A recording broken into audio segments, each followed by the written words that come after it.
Sa ngalan ng Ama at ng Anak at ng Espiritu Santo, Amen. sumainyo ang Panginoon. At sumaiyo rin. Tayo po ay nasa ika-21 linggo ng karaniwang panahon. Mga kapatid, tinipon tayo bilang mga kaanib na angkan ng Diyos, kaya dumulog tayo sa maawaing Panginoong nagpapatawad ng lubos.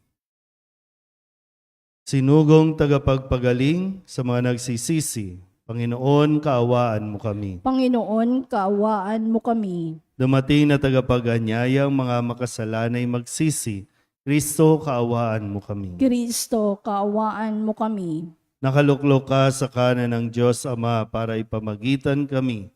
Panginoon, kaawaan mo kami. Panginoon, kaawaan mo kami. Kaawaan tayo ng makapangyarihang Diyos, patawarin tayo sa ating mga kasalanan at patnubayan tayo sa buhay na walang hanggan. Amen.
Manalangin tayo. Ama naming makapangyarihan, ginagawa mo kami magkaisa ng kalooban. Ipagkaloob mo ang iyong mga utos ay aming mahalin. Ang iyong mga pangako ay hangarin naming tanggapin upang sa anumang pagbabago sa paligid namin, manatiling matatag ang aming loobin sa tunay na kasiyahang matatagpuan sa iyong piling sa pamamagitan ni Jesucristo kasama ng Espiritu Santo magpasawalang hanggan. Amen. Umupo ang lahat. Inilalarawan ni Isaías kung paano inihalili ng Diyos si Eliakim kay Sobna upang mapangalagaan ang tipan. Binibigyang linaw nito ang pangangalagang ibinibigay ni Jesus sa simbahan sa pamamagitan ng kapangyarihang ipinagkatiwala niya kay Pedro. Pagbasa mula sa aklat ni Propeta Isaías. Sinabi ng Panginoon kay Sabnang katiwala sa palasyo, aalisin kita sa iyong katungkulan at palalayasin sa iyong kinalalagyan. Tatawagin ko sa araw na iyon ang aking lingkod, si Eliakim na anak ni Helcias. Siya ang pagsusutin ko ng iyong buong kasuotan. Ibibigay ko sa kanya ang iyong kapangyarihan. Siya ang magiging pinakaama ng Jerusalem at ng Huda.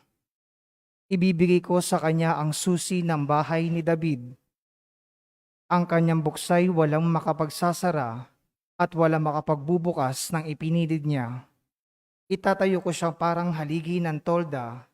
Itatayo ko ng matibay sa isang matatag na lugar at siya'y magiging marangal na luklukan para sa sambayanan ng kanyang ama. Ang salita ng Diyos. Salamat sa Diyos.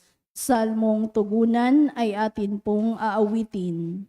Pag-ibig mo'y di kukupas, gawain mo'y magaganap.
Sa harap ng mga anghel,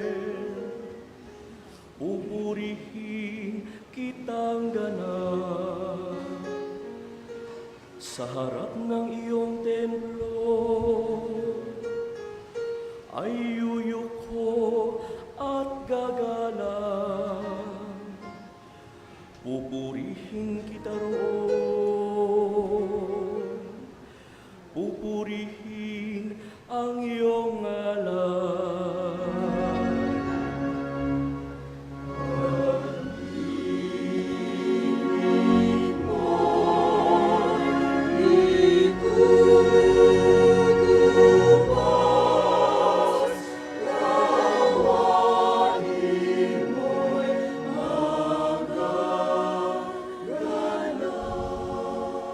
Dahilan sa pag-ibig mo at sa iyong katapatan, ikaw ay tunay na dakila, pati iyong kautusan. Noong ako ay tumawag, tinanggap ko ang tugon mo. Lakas mong itinulong, ay lumakas agad ako.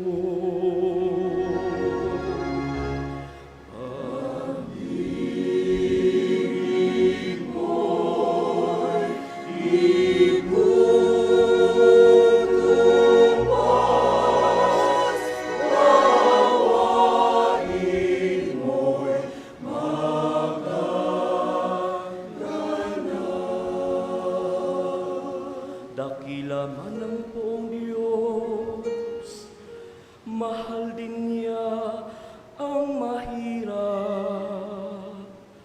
Kumubli may kita niya, yaong hambog at pasikat.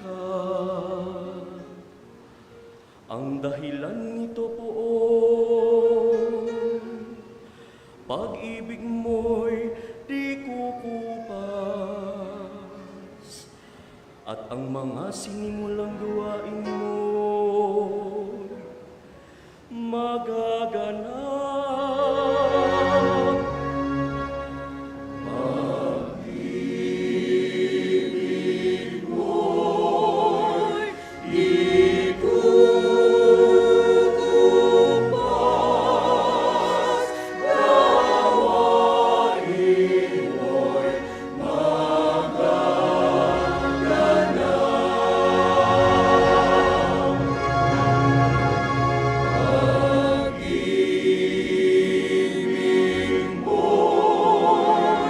Pag-ibig mo'y di kukupas,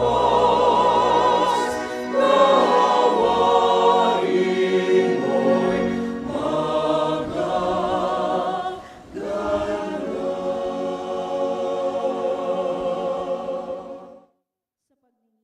San Pablo sa kaligtasang hatid ni Jesucristo, natuto siyang mag-alay ng panalangin at pasasalamat sa Diyos.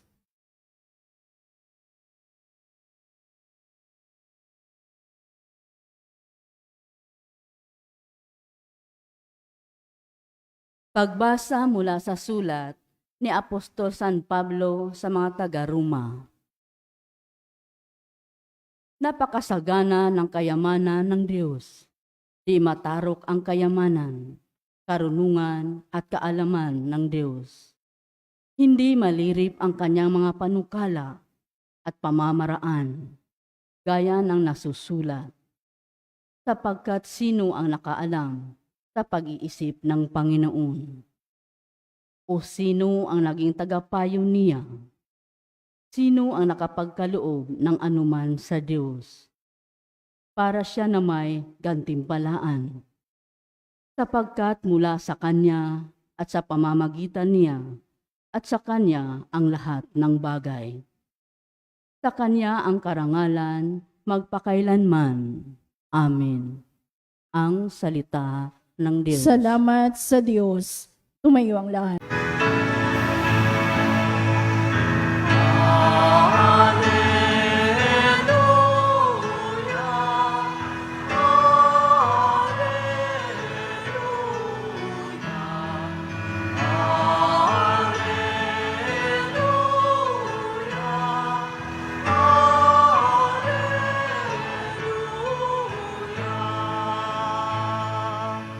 Sumainyo ang Panginoon. At sumayo rin. Ang mabuting balita ng Panginoon ayon kay San Mateo. Papuri sa iyo, Panginoon.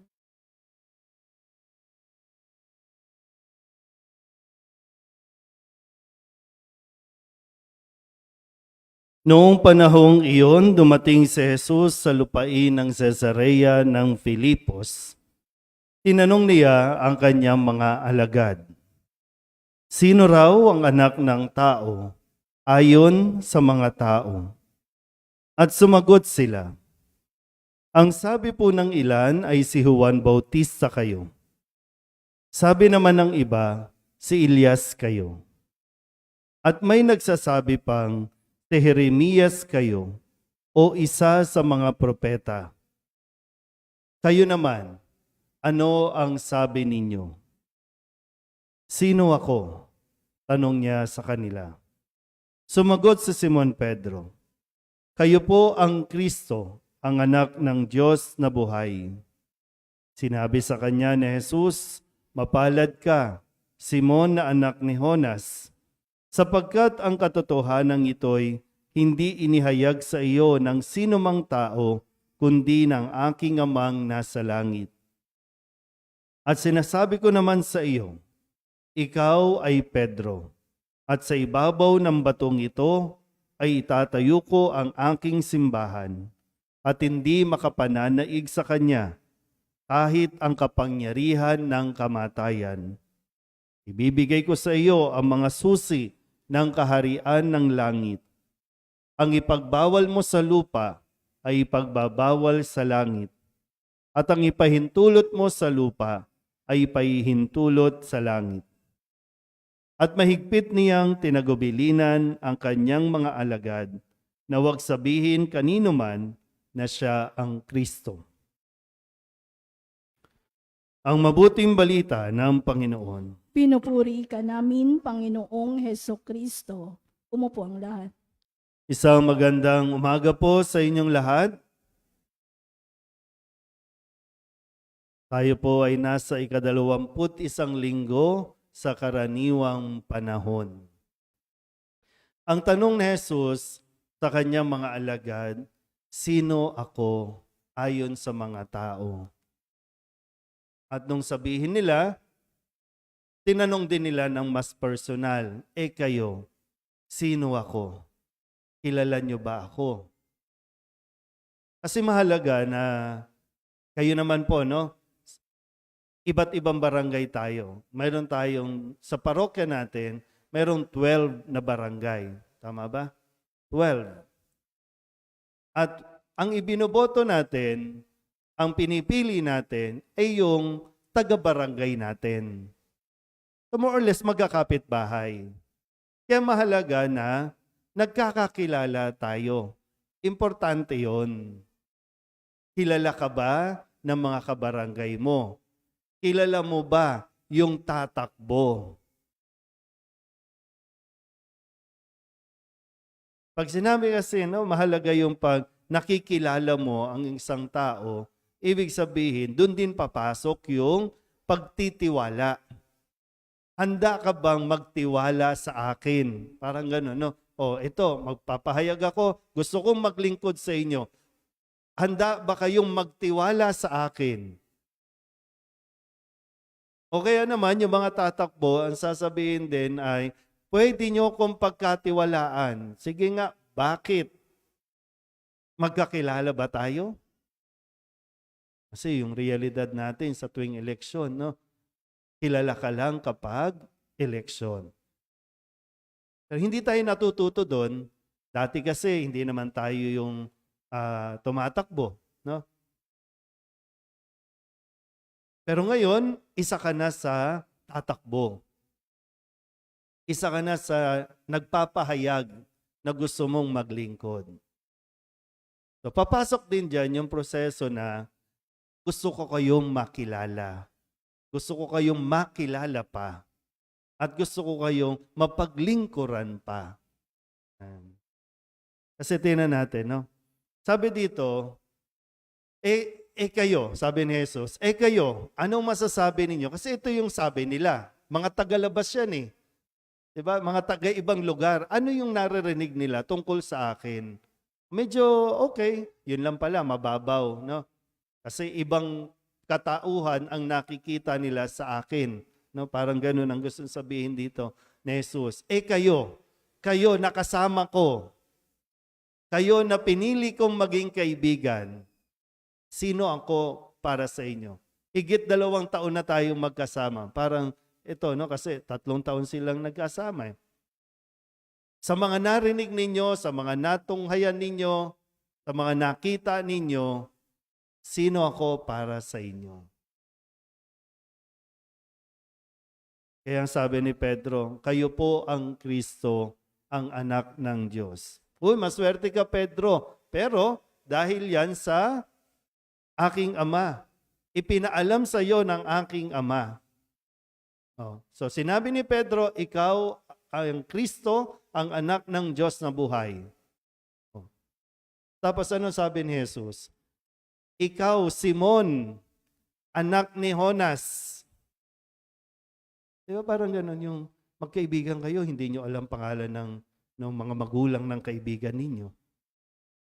Di ba parang ganun? Ito sinasabi, kilala kita, Pedro, ng mas malalim sa pagkakilala mo sa akin. Pero okay lang yun. Kasi importante ay naipapahayag ko. At dahil, di ba, dahil kilala ni Jesus si Pedro, ipinagkatiwala ni Jesus ang susi ng kaharian ng langit. Isang katungkulan ang ipinagkatiwala ni Jesus kay Pedro. Katungkulan. Na nagtataglay ng kapangyarihan para magpatawad ng kasalanan, no? Sabi nga dito, ang ipahintulot mo sa lupa, ipapahintulot sa langit. Ang ipagbawal sa lupa, ipagbabawal sa langit. Pero mo ganun kalaking pagtitiwala ang binigay ni Jesus sa tao, kay Pedro, para yung itatayo niyang simbahan, ikaw nang bahala dyan, Pedro. Di ba? Sabihin niyo nga po, pagtitiwala. Importante po yun, no? Siyempre, paano ka magtitiwala sa isang tao hindi mo naman kilala? Minsan, sa mga nakalipas nating eleksyon, halimbawa, sa Manila, hindi nga natin kilala, pero nananalo. Hindi nga taga Manila pero nananalo. So, ano ba? Nasaan ba tayo ng ganong pag-iisip bilang mga botante? Bumili lang ng lupa dito, kabarangay na, tatakbo na.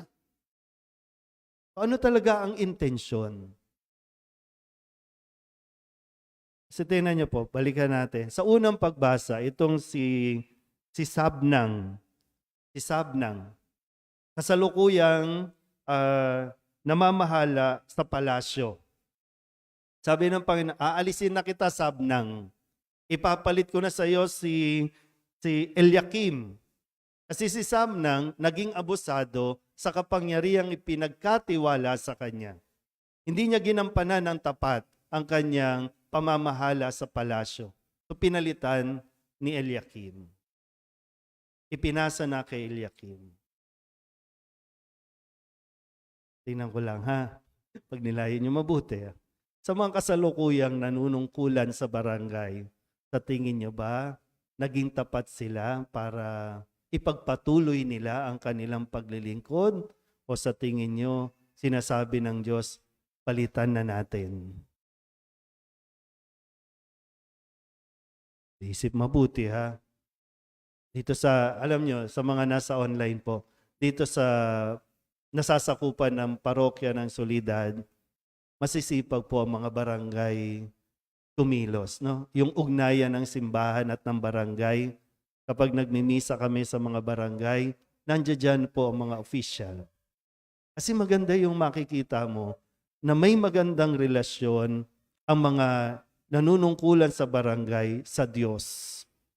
Kasi kapag maganda ang relasyon niyan sa Diyos, magiging maganda ang relasyon niyan sa tao. Pero kung wala yung ugnayan sa Diyos, huwag kang umasang magiging mabuting lingkod barangay yan.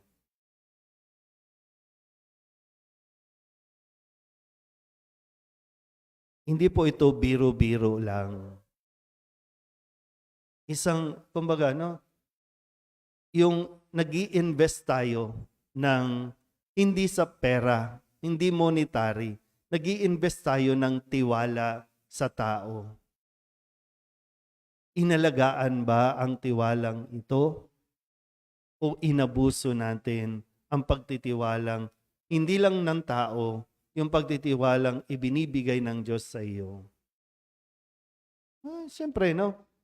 Maraming tukso, maraming lalapit yan. Matino naman po lahat yan. Na demonyo lang. Sobrang lakas lang ng demonyo. Pero mababait yan. No? Yung lahat yan ngayon, pure intention pa yan na gusto talagang maglingkod niyan. Pure intention, okay po yan. Kaya nga kailangan natin binabantayan eh. Kasi sayang. Kapag na-demonyo, sayang eh, sayang. So, ngayon, magiging katulad ba ni Sabnang? Papalitan na? Ni Eliakim? O tuloy pa? Kayo po ang nakakasalamuha, ha? Kayo po ang nakakasama niyan. Kasi ito, barangay na ito, yung kabila, ibang barangay na. Ganito lang kaliit, pero napakadaming barangay natin. Kanya-kanya po, no, na, siyempre, mas kilala mo siya kesa sa kilala nila. Wala pong mali doon. Ang kailangan lang, pagdasalan mo ng mabuti.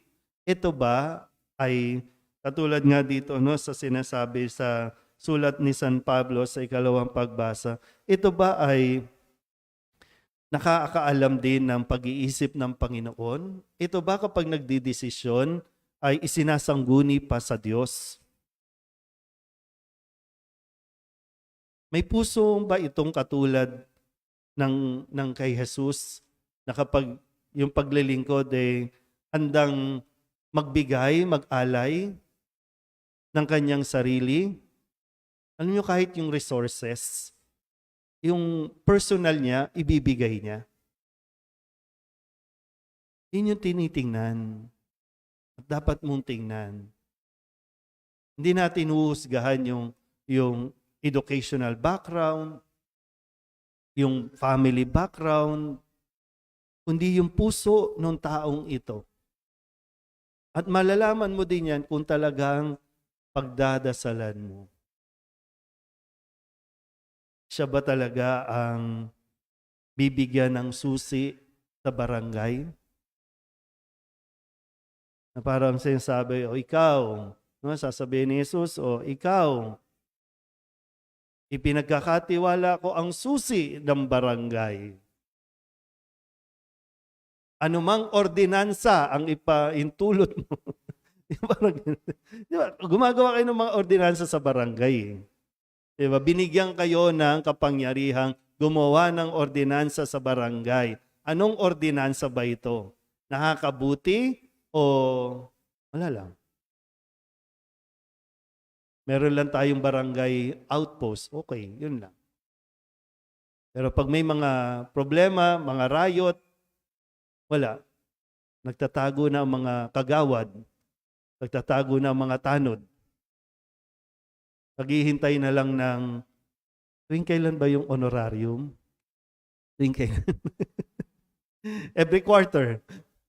O, bago mag-honorarium, yan, masipag na. Attendance.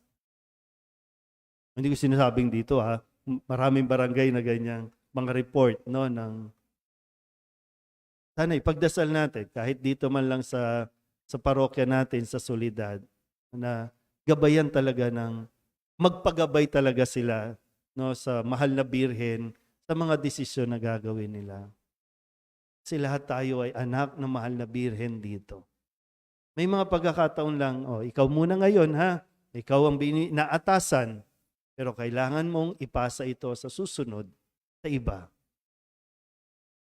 Kaya nga may termino. Sayang, samantalahin yung pagkakataon, yung privilege ba? Hindi mo ito karapatan, pero binibigyan ka ng pribilehiyong makapaglingkod. Kaya, kilalanin. Ha? Yung mas malalim na pagkilala. Yung mayroong kaakibat na pagtitiwala. Amen? Ipahayag natin ang ating pananampalataya. Sumasampalataya ako Sa Diyos amang makapangyarihan sa lahat na may gawa ng langit at lupa. Sumasampalataya ako kay Kristo, iisang anak ng Diyos, Panginoon nating lahat. Nagkatawang tao siya lalang ng Espiritu Santo, ipinanganak ni Santa Mariang Birhen, pinagpakasakit ni Poncio Pilato, ipinako sa krus na matay inilibing, nanaog sa kinaroroonan ng mga yumao, nang may 3 araw na buhay na mag-uli, umakyat sa langit, naluluklok sa kanan ng Diyos amang makapangyarihan sa lahat, doon magmumulang paririto at uhukom sa nangabubuhay at nangamatay na tao. Sumasampalataya naman ako sa Diyos Espiritu Santo, sa banal na simbahang Katolika, sa kasamahan ng mga banal, sa kapatawaran ng mga kasalanan, sa pagkabuhay na muli ng nangamatay na tao, at sa buhay na walang hanggan. Amen. Inihabilin ni Jesus ang susi ng kaharian kay Pedro upang manatili ang mga alagad sa pag-ibig at pagkakaisa. Dumulog tayo sa Ama upang patuloy niyang gabayan ang kanyang simbahan. Ang ating pong itutugon, Ama naming tapat, dinggin mo kami. Ama naming tapat, dinggin mo kami. Patuloy nawang maging gabay ang Santo Papa, mga obispo, mga pari at mga diakono na humalili kay Pedro at sa mga apostol sa sambayan ng Kristiyano sa pamamagitan ng pagtuturo at pagsasabuhay ng tamang aral at moralidad. Manalangin tayo. Ama naming tapat, dinggin mo kami. Tularan nawa ng mga namumuno sa pamahalaan si Kristo sa kanyang pagsisikap na labanan at iwaksi ang kapangyarihang dulot ng kamatayan at kasamaan. Manalangin tayo. Ama naming tapat, dinggin mo kami. Maisabuhay at maipahayag nawa ng mga guro, mga katekista at mga mag-aaral ang mabuting balita at tanggapin si Kristo bilang batong saligan at haligi ng kanilang pamilya at komunidad. Manalangin tayo. Ama naming tapat, dinggin mo kami.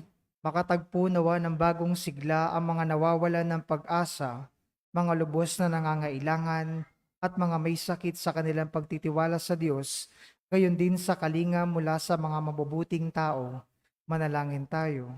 Ama naming tapat, dinggin mo kami. Magningning nawa ng walang maliw ang liwanag na hatid ng muling pagkabuhay ni Kristo sa mga kapatid naming yumao na at naghihintay sa buhay na walang hanggan. Manalangin tayo. Ama naming tapat, dinggin mo kami.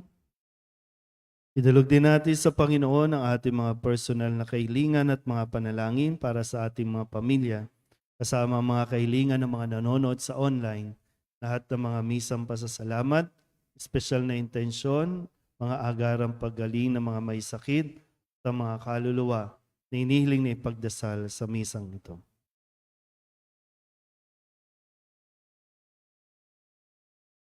Ang lahat ng ito inihiling namin sa ngalan ni Kristong aming Panginoon. Amen. Umupo ang lahat.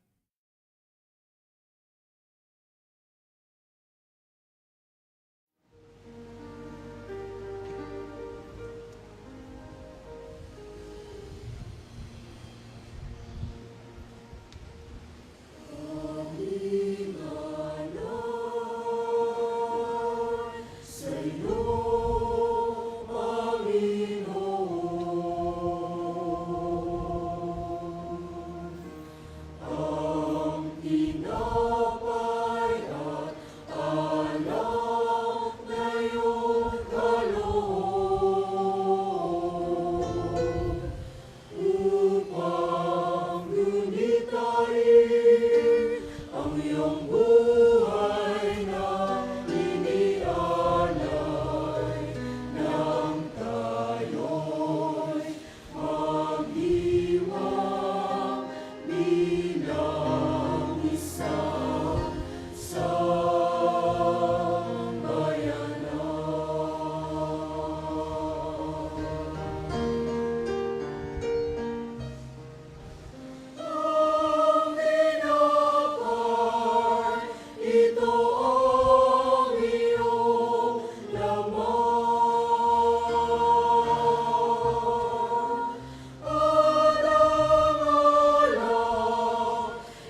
Manalangin kayo mga kapatid upang paghahain natin ikalugdan ng Diyos amang makapangyarihan. Tanggapin nawa ng Panginoon itong paghahain sa iyong mga kamay, sa kapurihan niya at karangalan sa ating kapakinabangan at sa buong sambayanan niyang banal. Ama naming lumikha, maawain mong dinggin ang aming mga pithaya at paunlakan mo ang paghahaing aming inihanda upang ang mga handog ng bawat isang nagbigay para sambahin ang banal mong ngalan ay magkamit ng karagdagan mong kasiyahan sa pamamagitan ni Jesucristo kasama ng Espiritu Santo magpasawalang hanggan. Amen. Sumainyo ang Panginoon. At sumayo rin. Itaas sa Diyos ang inyong puso at diwa. Itinaas na namin sa Panginoon. Pasalamatan natin ang Panginoong ating Diyos. Marapat na siya ay pasalamatan. Ama naming makapangyarihan, tunay ngang marapat na ikaw ay aming pasalamatan.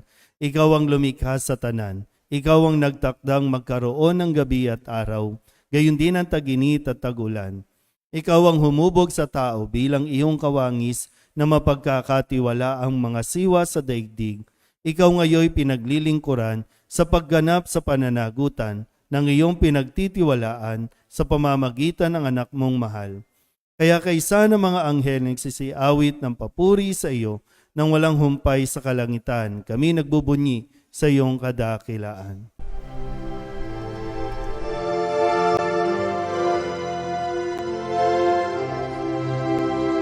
Santo, Santo, Santo, Panginoong Diyos makapangyarihan, napupuno ang langit at lupa ng kalwalhatian mo.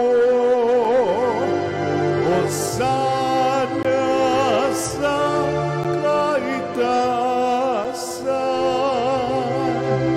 pinagpalang na paririto sa ngalan ng Panginoon.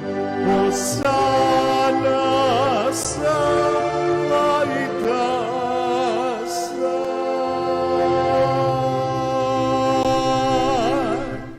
Ama naming banal, ikaw ang bukal ng tanang kabanalan.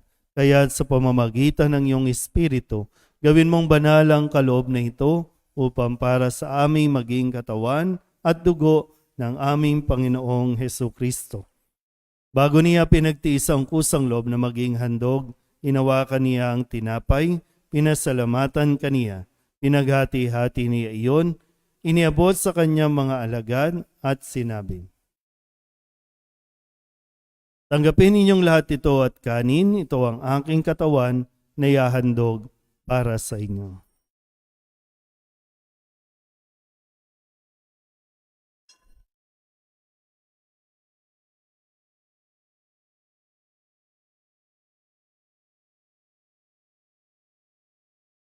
Gayun din naman ang matapos ang hapunan, hinawakan niya ang kalis, muli kaniyang pinasalamatan. Iniabot niya ang kalis sa kanyang mga alagad at sinabi, "Tanggapin ninyong lahat ito at inumin. Ito ang kalis ng aking dugo, ng bago at walang hanggan tipan. Ang aking dugo na ibubuhos para sa inyo at para sa lahat, sa ikapagpapatawad ng mga kasalanan. Gawin ninyo ito sa pag-alaala sa akin."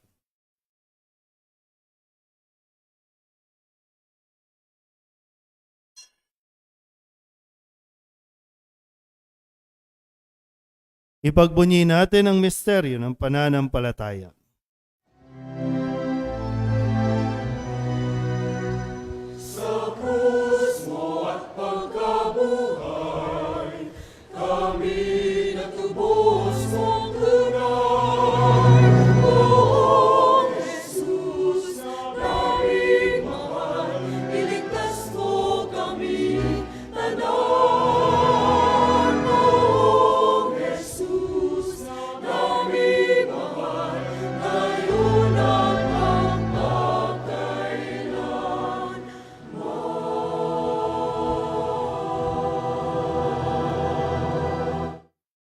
Ama, ginagawa namin ngayon ang pag-alaala sa pagkamatay at muling pagkabuhay ng iyong anak, kaya tiniaalay namin sa iyo ang tinapay na nagbibigay buhay at ang kalis na nagkakaloob ng kaligtasan. Kami napapasalamat dahil kami iyong minarapat na tumayo sa harap mo para maglingkod sa iyo. Isinasamo namin kami magsasalo-salo sa katawan at dugo ni Kristo ay mabuklod sa pagkakaisa sa pamamagitan ng Espiritu Santo. Ama, lingapin mo ang iyong simbahang laganap sa buong daigdig. Puspusin mo kami sa pag-ibig kay San Leon na aming Papa at ni Jose na aming Obispo at ng Tanang Kaparian. Alalahanin mo rin ang mga kapatid naming nahimlay na may pag-asang sila'y muling mabubuhay, gayon din ang lahat ng mga pumanaw. Tawaan mo sila at patuloyin sa iyong kaliwanagan. Tawaan mo at pagindapating kaming lahat na makasalo sa iyong buhay na walang wakas.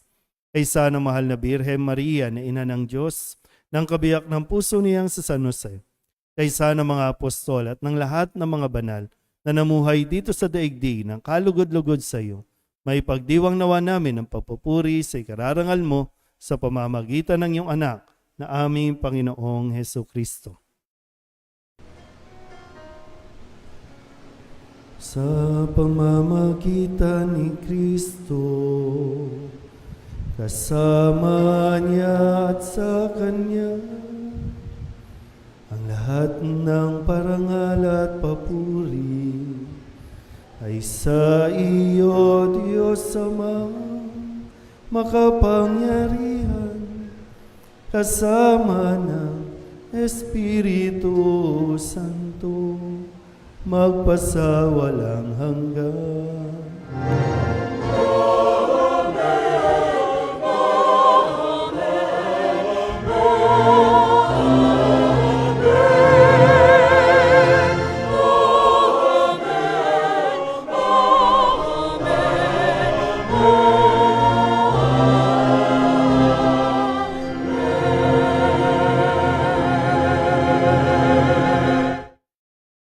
Sa tagubili ng mga nakagagaling na utos sa turo ni Jesus sa Panginoon natin at Diyos, ipahayag natin ang lakas loob.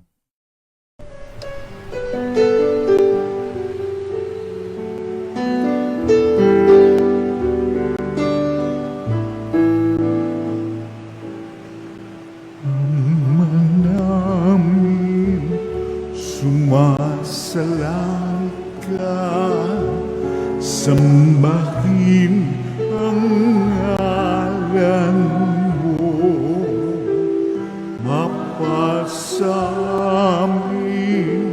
ang kaharian mo, sundin ang loob mo dito sa lupa para nang sa langit. Bigyan mo po kami ngayon ng aming kakanin sa araw-araw at patawarin mo kami sa aming mga sala para ng pagpapatawan namin sa nagkakasala sa amin, at huwag mo kaming ibang dulot sa tukso, at yadya mo kami sa lahat ng masama.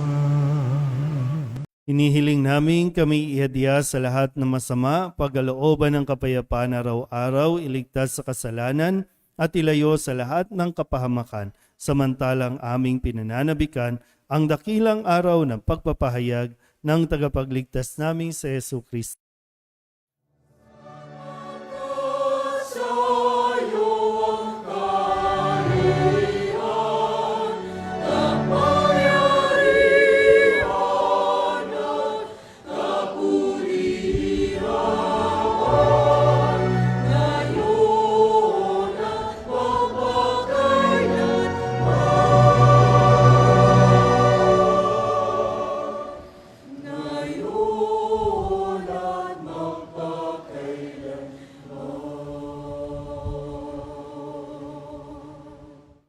Panginoong Heso Kristo, sinabi mo sa iyong mga apostol, kapayapaan ang iniiwan ko sa inyo, ang aking kapayapaan ang binibigay ko sa inyo. Tunghayan mo ang aming pananampalataya at huwag ang aming mga pagkakasala. Pagkalooban mo kami ng kapayapaan at pagkakaisa ayon sa iyong kalooban, kasama ng Espiritu Santo, magpasawalang hanggan. Amen. Ang kapayapaan ng Panginoon ay laging sumainyo. At sumayo rin. Magbigayan po tayo ng kapayapaan sa isa't isa.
Ito ang kordero ng Diyos. Ito ang nag-aalis ng kasalanan ng sanlibutan. Mapalad ang mga inaanyayahan sa kanyang piging.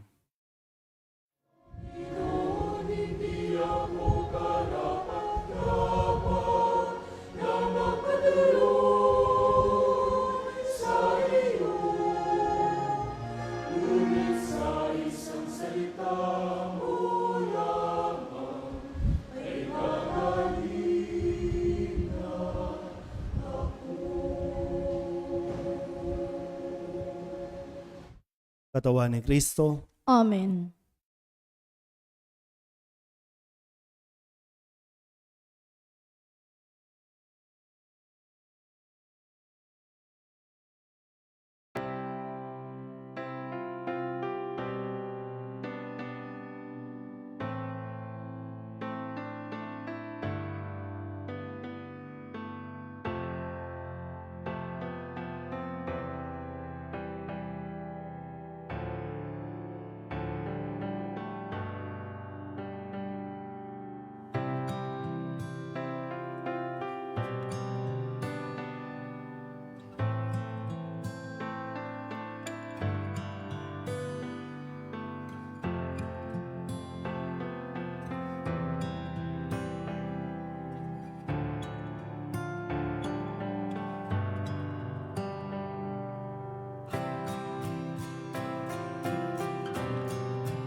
manalangin tayo. Ama naming mapagmahal, lubusin mo sa amin ang kagalingang bigay ng iyong pag-ibig na ngayon ipinagdiriwang at kami naway magkaroon ng ganap na kaunlaran upang sa lahat ng aming pinagkakabalahan, ikaw ay aming mabigyan ng kasiyahan sa pamamagitan ni Jesucristo kasama ng Espiritu Santo magpasawalang hanggan. Amen. Sumainyo ang Panginoon At sumaiyo rin.